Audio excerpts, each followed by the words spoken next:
Fox News alert, President Trump says we will find out about Iran within the next 15 days and says he's considering a limited military strike on Iran.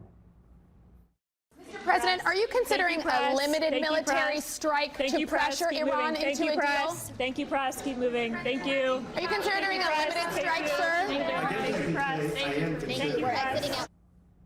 The U.S. already has a massive military buildup around Iran coming before any escalation. We also already have a large number of bases. By the way, you saw that. That was one aircraft carrier in the region and one more on the way, along with several destroyers. And then there are the bases in the Middle East that we have. Meantime, yesterday marked the highest number of protests in Iran in a single day since January 11th. A lot of moving parts, and we'll continue watching in the days ahead. But joining us now to continue this conversation is former Pentagon official and former Navy Captain Brent Sadler. Brent, those maps, which we can show the audience as well while you and I speak, show a real buildup of naval assets as protests as well in Iran really start to take off a little more. What does that mean is about to happen? Well, yeah, the interesting part of this to me, aside from the military, is these protests that are picking back up. This, again, was one of the triggers for President Trump to, initially get engaged with the regime there.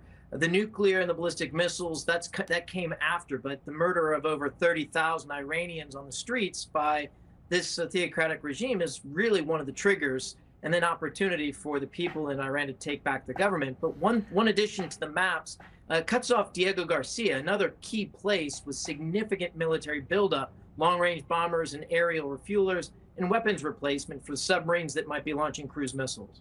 But, Brent, I did go back and I wanted to see what was our military buildup prior to Desert Storm? What was our military buildup prior to Operation Iraqi Freedom? And it was much bigger than what we're seeing today. What we're seeing today is big, and it does portend imminent action. It's not as big as what we saw in the 1990s and early 2000s. So how do you read that? Limited strike, as it was hinted to today by President Trump?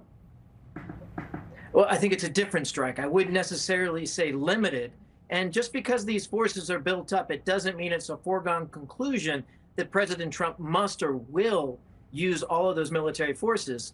If the regime capitulates and gives in concessions under the pressure, the threat, then success. But this type of buildup, it's largely naval and strike. It's a very different type of message, a very different type of end state. Not looking at invading or going in and forcefully removing or taking out from Iran the leadership there. So this is not a repeat of past invasions and offensives. This is going after the regime and after its centers of power, hopefully to give the Iranian people the space they need to get the momentum to push out this dictatorship and theocratic regime. All right, Brent Sadler, thank you. Thank you. Hey, Sean Hannity here. Hey, click here to subscribe to Fox News YouTube page and catch our hottest interviews and most compelling analysis. You will not get it anywhere else.